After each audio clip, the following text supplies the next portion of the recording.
A very good morning guys. I hope you are doing well. स्वागत है सभी का अचीवर्स वेब यूट्यूब चैनल पे। तो कैसे हैं आप लोग? आशा करता हूँ कि काफ़ी शानदार तरीके से आप लोग अपने लाइफ को एंजॉय कर रहे हो, अपने सेहत, फैमिली और पढ़ाई का ध्यान काफ़ी अच्छी तरीके से रख रहे हो।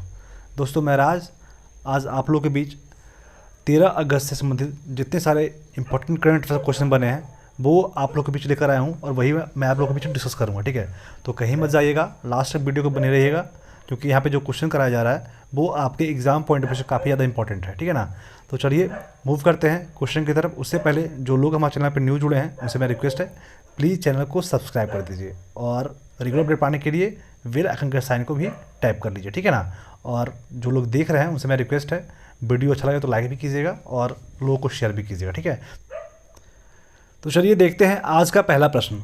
प्रश्न है कि 13 अगस्त को कौन सा राज्य इन्वेस्टर समिट की मेजबानी करेगा? Which state will host investor summit on August 13th।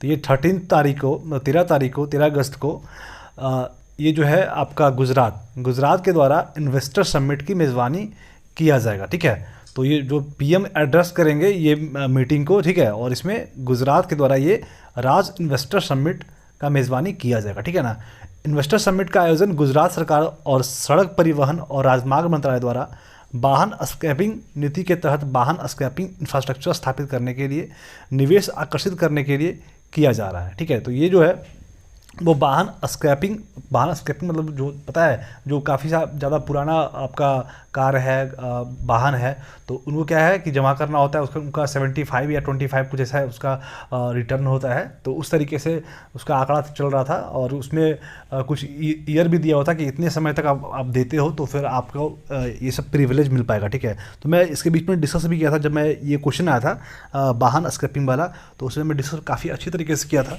अगर जो आप लोग हमसे मतलब शुरू से ही जुड़े होंगे तो आप लोग को पता होगा ही। ठीक है ना, तो पहला प्रश्न क्या था कि 13 अगस्त को कौन सा राज्य इन्वेस्टर समिट की मेज़बानी करेगा? तो ये जो है वो गुजरात के द्वारा ये मेज़बानी किया जा रहा है। ठीक है, तो आप लोग बिल्कुल याद रखिएगा। देखते हैं अब अगला प्रश्न क्या है। प्रश्न है कि फिट इंडिया फ्रीडम रन 2.0 कब लॉन्च होगा? When will fit India freedom runs 2.0 B launched? तो ये 13 अगस्त को fit India freedom run 2.0 launch होगा। ठीक है, तो ये फिट इंडिया फ्रीडम जो है वो 13 अगस्त को लॉन्च होगा। फिट इंडिया फ्रीडम रन 2.0 को आज़ादी का अमृत महोत्सव के तहत 13 अगस्त 2021 को लॉन्च किया जाएगा।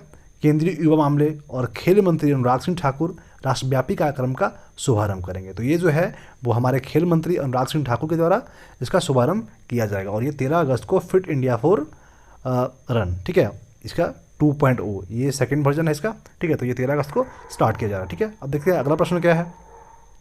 अगला प्रश्न है किस राज्य सरकार ने कोविड-19 के कारण अनाथ बच्चे को शिक्षा और नौकरी में 1% आरक्षण देने का फैसला किया है? Which state government has decided to give 1% reservation in education and jobs to children orphan due to COVID. ठीक है, तो ये जो है महाराष्ट्र गवर्नमेंट के द्वारा कोविड-19 के कारण अनाथ बच्चों को शिक्षा और नौकरी में 1% का आरक्षण देने का फैसला किया गया है। तो आप लोग बिल्कुल याद रखिएगा कौन सा राज्य के द्वारा किया गया है, ये महाराष्ट्र सरकार के द्वारा किया गया। ठीक है ना, तो आप लोग बिल्कुल इसे इग्नोर मत कीजिएगा। एक प्रश्न आप लोगों के लिए, ठीक है, महाराष्ट्र का किस किस राज्य से बाउंड्री टच करता है? तो इस प्रश्न का आंसर आप दीजिएगा। और एक अन्य प्रश्न आप लोग के लिए, और सबसे व्यस्तम पॉट कौन है? ठीक है, सबसे व्यस्तम आइसलैंड कह लीजिए या पॉट आइसलैंड ही कह लीजिए, वो कौन है?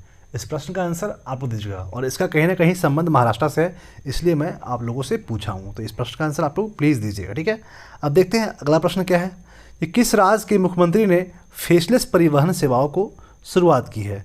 Which state chief minister has launched faceless transport service? तो ये दिल्ली गवर्नमेंट के द्वारा फेसलेस परिवहन सेवाओं की शुरुआत की गई है। तो ये फेसलेस परिवहन है क्या, इसके बारे में देखते हैं। ठीक है, तो दिल्ली के मुख्यमंत्री अरविंद केजरीवाल ने 11 अगस्त 2021 को दिल्ली में फेसलेस परिवहन सेवाओं की शुरुआत की है। इस पहल के तहत वाहनों के लिए ड्राइविंग टेस्ट और फिटनेस टेस्ट को छोड़कर 33 परिवहन सेवाएं पूरी तरह से फेसलेस और ऑनलाइन हो जाएंगी।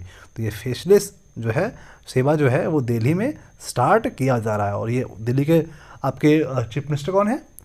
अरविंद केजरीवाल, आप लोगों को पता ही होगा। और दिल्ली जो है वो कब आपका एनसीआर का दर्जा उन्हें दिया गया है? एनसीआर का दर्जा से कब मिला है? इस प्रश्न का आंसर आप लोग दीजिएगा। ठीक है ना, या फिर दिल्ली राजधानी कब बना, इस प्रश्न का आंसर आप लोग दीजिएगा, ठीक है। तो चलिए मूव करते हैं आज के अगले प्रश्न की तरफ। अगला प्रश्न है, हाल ही में बांग्लादेश से किस ऑलराउंडर को ICC player of the month award दिया गया है? Recently which Bangladesh allrounder has been given the ICC player of the month award. ये ऐसे प्लेयर है ना, ये ऐसे प्लेयर है कि इन्हें अभी रिसेंटली इनका जो बिहेवियर मैं देखा हूँ, अभी एक बांग्लादेश प्रीमियर लीग हो रहा था, वहाँ पे इतने रद्दी बिहेवियर इनके द्वारा किया गया कि इन्हें कोई अवार्ड के हकदार नहीं समझता हूँ मैं। सबसे इम्पॉर्टेंट होता है किसी भी इंसान के हर चीज़ में, जो भी दैनिक पहलू होता है या फिर जो भी उनका कर्तव्य होता है, जो भी उनका वर्क होता है, उनमें सबसे मोस्ट इंपॉर्टेंट होता है डिसिप्लिन। अगर जो कोई इंसान डिसिप्लिन मेंटेन नहीं कर रहा है देन वो क्या ही इंसान रह जाता है, ठीक है। तो अभी रिसेंटली बांग्लादेश प्रीमियर लीग हो रहा था और वहाँ पे इनका एग्रेशन देखा तो मतलब पूछो ही मत, आप लोग देखोगे तो घृणा कर लोगे इनसे, ठीक है ना। ये अंपायर से इतने गंदी तरीके से मिसबिहेव कर रहे थे और विकेट वगैरह उखाड़ के फेंक रहे थे कि आप देखते तो इन पे भयंकर लेवल गुस्सा आता। इनसे लोग उम्मीद नहीं कर सकते हैं, इनका जो एज हो चुका है और इतने दिनों से वो बांग्लादेश क्रिकेट के लिए खेल रहे हैं कि इनसे लोग उम्मीद नहीं कर सकता कि ये ऐसे काम कर सकते हैं, ठीक है ना। तो ये बहुत ही ज़्यादा इनका बिहेवियर ख़राब था, पर इन्हें ICC player of the month, जो अभी रिसेंटली का मंथ है, ये मंथ जो है इन्हें चुना गया है, साकिब अल हसन को। ये बांग्लादेश के ऑलराउंडर हैं, तो आप लोग याद रखिएगा, ठीक है। तो ये देखिए, ये प्रश्न अगर जो अभी रिसेंटली आपका पेपर होगा तो ये पूछ देगा कि रिसेंटली अभी कौन से ICC player of the month के अवार्ड से सम्मानित किया गया, तो साकिब अल हसन को सम्मानित किया गया। देखिए, अब ये प्रश्न कभी आप लोग भूलिएगा नहीं, क्योंकि मैं इस पर काफ़ी ज़्यादा आपको बता चुका हूँ, तो आप लोग बिल्कुल भूलिएगा मत, ठीक है।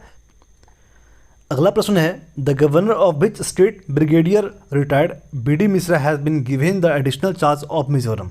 किस राज्य के राज्यपाल ब्रिगेडियर सेवानिवृत्त बी.डी. मिश्रा को मिजोरम के अतिरिक्त प्रभार दिया गया है? तो ये जो है अरुणाचल प्रदेश को का अतिरिक्त प्रभार दिया गया बी.डी. मिश्रा को। तो आप लोग इसके बिल्कुल इस प्रश्न को याद रखिएगा कि अभी रिसेंटली जब भी पेपर होगा तो यहाँ पे ये प्रश्न पूछा जाएगा कि आपका किस राज्य के राज्यपाल ब्रिगेडियर सेवानिवृत्त बी.डी. मिश्रा को मिजोरम का अतिरिक्त प्रभार मिला है? तो ये इसके अतिरिक्त ये सिक्किम के राज्यपाल गंगा प्रसाद को मणिपुर के अतिरिक्त प्रभार सौंपा गया है। इसके अतिरिक्त जो है वो सिक्किम के राज्यपाल को गंगा प्रसाद को मणिपुर के अतिरिक्त प्रभार सौंपा गया। तो ये दो जो आपके राज्यपाल हैं जिनको अतिरिक्त प्रभार सौंपा गया, तो आप लोग बिल्कुल याद रखिएगा, ठीक है ना। अब अगला प्रश्न क्या है वो देख लीजिए कि ब्रिटिश कंपनी हॉर्स फ्रेश द्वारा तैयार की गई रिपोर्ट के मुताबिक वर्ष 2020 में दुनिया भर में सबसे प्रदूषित देश निम्न में से कौन सा था?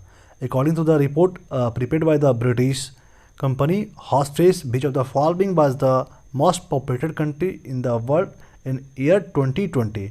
तो ये बांग्लादेश ऐसा देश है जो कि ब्रिटिश कंपनी हॉर्स फ्रेश द्वारा तैयार की गई रिपोर्ट के अनुसार 2020 में दुनिया भर में सबसे प्रदूषित देश माना गया, ठीक है ना।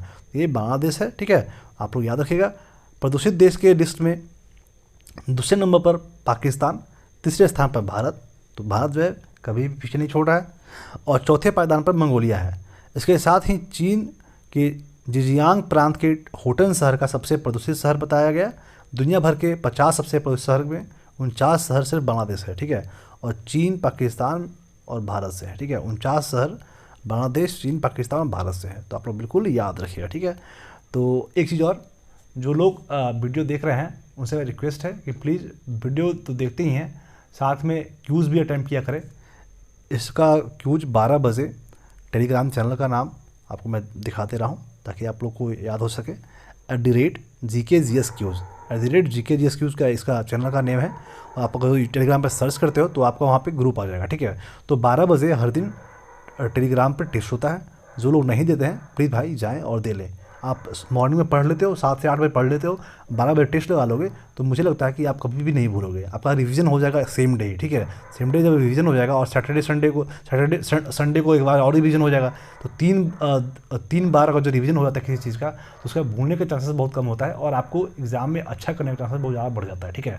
तो आप लोग प्लीज़ टेस्ट दिया कीजिए, उससे आपका फ़ायदा होगा, ठीक है।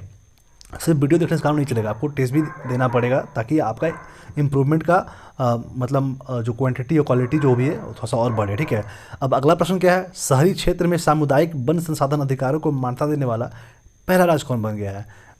Which has become the first state to recognise community forest resources rights in urban areas. तो छत्तीसगढ़ जो है वो शहरी क्षेत्र के सामुदायिक वन संसाधन अधिकारों को मान्यता देने वाला पहला राज्य बन गया है। तो ये जो है छत्तीसगढ़ है, ठीक है, आप लोग बिल्कुल याद रखिएगा। उसके बाद से देख लीजिए क्या क्या इंपॉर्टेंट इसमें है। छत्तीसगढ़ शहरी क्षेत्र में सामुदायिक वन संसाधन अधिकारों को मान्यता देने वाला पहला राज्य बन गया है। राज्य सरकार ने 4127 यानी 4127 हेक्टेयर से अधिक वनों के धमतरी जिले के निवासियों को अधिकतम को मान्यता दी है। टाइगर रिजर्व के क्षेत्र में मुख्य क्षेत्र के भीतर 5554 यानी 5544 हेक्टेयर वन के सामुदायिक संसाधन अधिकारों को भी मान्यता दी गई है। ठीक है, तो ये आप लोग बिल्कुल याद रखिएगा कि शहरी क्षेत्र में सामुदायिक वन संसाधन अधिकारों को मान्यता देने वाला ये जो है छत्तीसगढ़ जो है वो पहला राज्य बन गया है। ठीक है ना, तो आप लोग बिल्कुल याद रखिएगा। अब अगला प्रश्न क्या है, अभी एक प्रश्न और मैं आपसे पूछता हूँ कि कौशल्या मातृत्व योजना जो है वो किस राज्य में लाया गया है। तो इस प्रश्न का आंसर आप लोग से मैं चाहता हूँ आप लोग प्लीज़ दीजिएगा। ठीक है ना, अब देखते हैं अगला प्रश्न क्या है। भारत और किस देश के बीच अल मोहद अल हिंदी 2021 अभ्यास आयोजित किया जाएगा। The exercise Al Mohed Al Hindi 2021 will be organised between India and which country. तो ये इंडिया और सऊदी अरबिया के बीच में अल मोहद अल हिंदी 2021 अभ्यास आयोजित किया जाएगा। तो आप लोग बिल्कुल याद रखिएगा। कुछ फैक्ट्स देख लीजिए कि भारत और सऊदी अरब ने अपना पहला नौसैनिक अभ्यास अल मोहद अल हिंदी आयोजित करने के लिए पूरी तरह से तैयार है। अभ्यास में भाग लेने के लिए भारत का निर्देशित मिसाइल विध्वंसक INS कोची सऊदी अरब पहुंचा और संयुक्त नौसैनिक अभ्यास भारत और सऊदी अरब के बीच बढ़ती रक्षा और सैन्य सहयोग पर प्रतिबिंब प्रदर्शित करेगा। ठीक है, तो ये जो है क्या इसका नाम है अल मोहद अल हिंदी। ये जो है भारत और सऊदी अरब के बीच में ये अभ्यास आयोजन किया गया। ठीक है, तो आप लोग बिल्कुल याद रखिएगा। अगला प्रश्न है कि भारत, अमेरिका, जापान और ऑस्ट्रेलिया सहित क्वाड देश की नौसेनाएं 21 अगस्त से निम्नलिखित में से कौन सी वार्षिक सैनिक अभ्यास आयोजित करेंगे। यहाँ पे थोड़ा सा इंग्लिश गलती है तो आप लोग इसको माइंड मत कीजिएगा। क्वेश्चन क्या है देख लीजिएगा फिर से। भारत, अमेरिका, जापान और ऑस्ट्रेलिया सहित क्वाड देश की नौसेनाएं 21 अगस्त से निम्नलिखित में से कौन सा वार्षिक नौसैनिक अभ्यास आयोजित करेंगे। तो ये मालाबार नौसैनिक अभ्यास आयोजन किया जाएगा भारत, अमेरिका, जापान और ऑस्ट्रेलिया के बीच में। ठीक है, कुछ फैक्ट्स है वो देख लीजिए। क्वाड देश की नौसेनाएं 21 अगस्त को इंडो पैसिफिक में गुआम के तट पर वार्षिक मालाबार नौसैनिक अभ्यास आयोजित करेंगे। मालाबार नौसैनिक अभ्यास का बंदरगाह चरण 21 से 24 अगस्त 2021 तक होगा। अभ्यास का समुद्री चरण सी फेज 25 से 29 अगस्त 2021 तक होगा। तो आपको बिल्कुल याद रखेगा कि ये मालाबार जो अभ्यास है वो भारत, अमेरिका, जापान और ऑस्ट्रेलिया के बीच में होगा। ठीक है, तो आप लोग इसको बिल्कुल भूलिएगा मत, आपके पेपर में आ सकता है। ठीक है, अब अगला प्रश्न क्या है वो देखिए कि हाल ही में हेल्थ क्वेस्ट का उद्घाटन किसके द्वारा किया गया। Who has recently innovated health quest.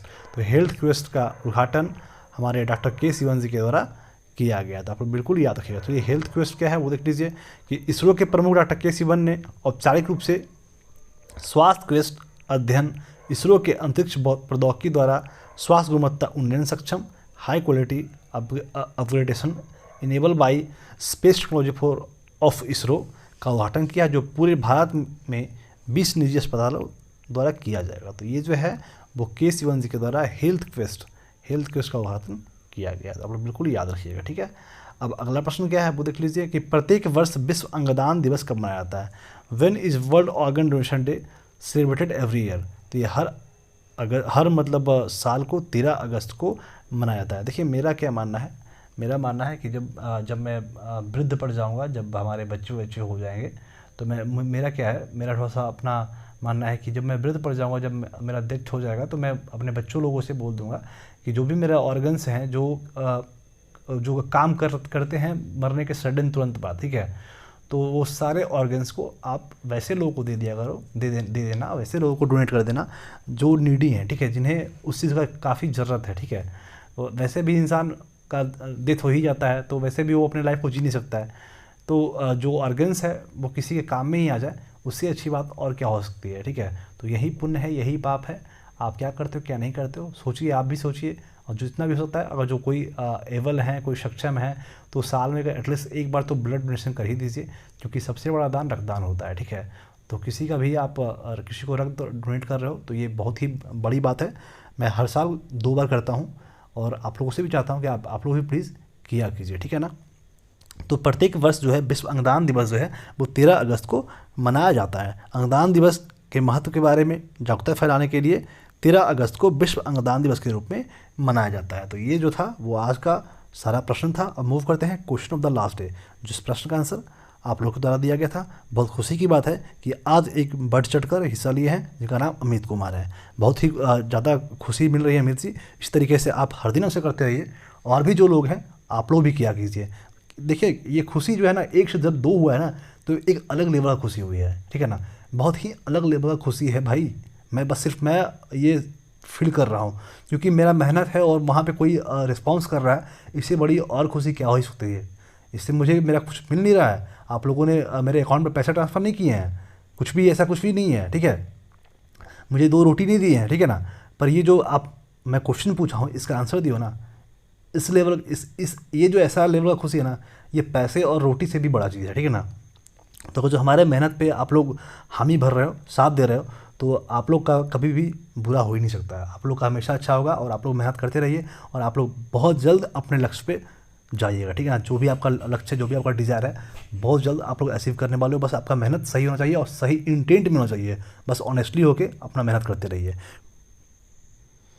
तो प्रश्न क्या था कि किस देश के पहले उपराष्ट्रपति के रूप में मोहम्मद मोखेवर को नामित किया गया है। Mohammad Mokhber has been named as the vice president of this country. तो ये ईरान के आपके उपराष्ट्रपति के रूप में नामित किया गया, जिनका नाम मोहम्मद मोखेवर है। और इस प्रश्न का आंसर मनीष जी और अमित कुमार जी के द्वारा दिया गया। और अभी जो मैं प्रश्न पूछा था उस प्रश्नों का भी काफ़ी अच्छी तरीके से इनके द्वारा आंसर दिया गया। जैसे सबसे पहला प्रश्न था कि एयरफोर्स का मोटो क्या है, तो touch the sky with glory, जिसको हिंदी में बोलते हैं बलस्यम मूलम विज्ञानम, सॉरी नहीं बलस्यम मूलम तो DRDO का होता है।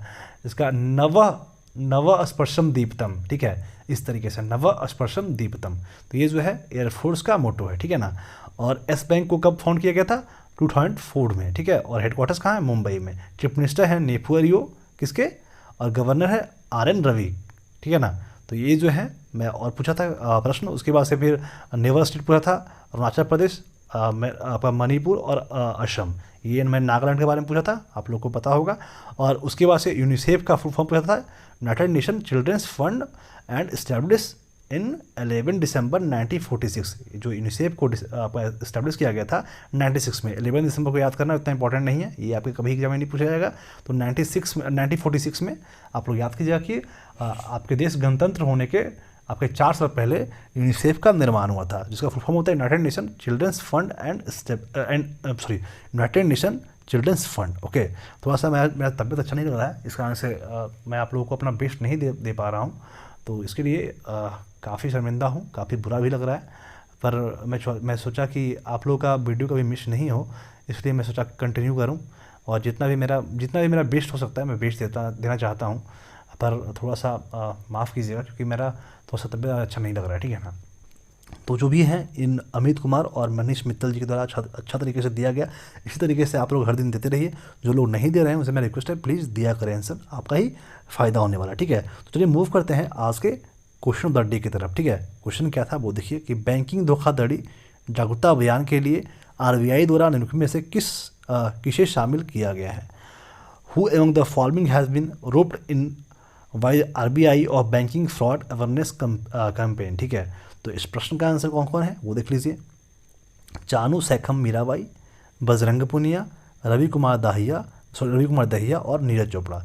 तो इस प्रश्न का आंसर क्या होगा आप लोगों से मैं कमेंट में चाहता हूँ। और अभी जो मैं प्रश्न आप लोगों से पूछा हूँ, प्लीज़ आप लोगों से रिक्वेस्ट है कमेंट में आंसर ज़रूर किया कीजिए। तो वीडियो के लास्ट तक रहने के लिए बहुत बहुत आभार। वीडियो अच्छा लगा हो तो वीडियो को लाइक करें, लोगों में शेयर करें, ठीक है ना। और जो मैं प्रश्न पूछा हूँ उसका आंसर तो बिल्कुल आप लोग देने के लिए नहीं भूलिए। तो चलिए बहुत जल्द मिलते हैं आप लोगों के साथ में, तब तक अपना ख्याल रखिए। जय हिंद, वंदे मातरम।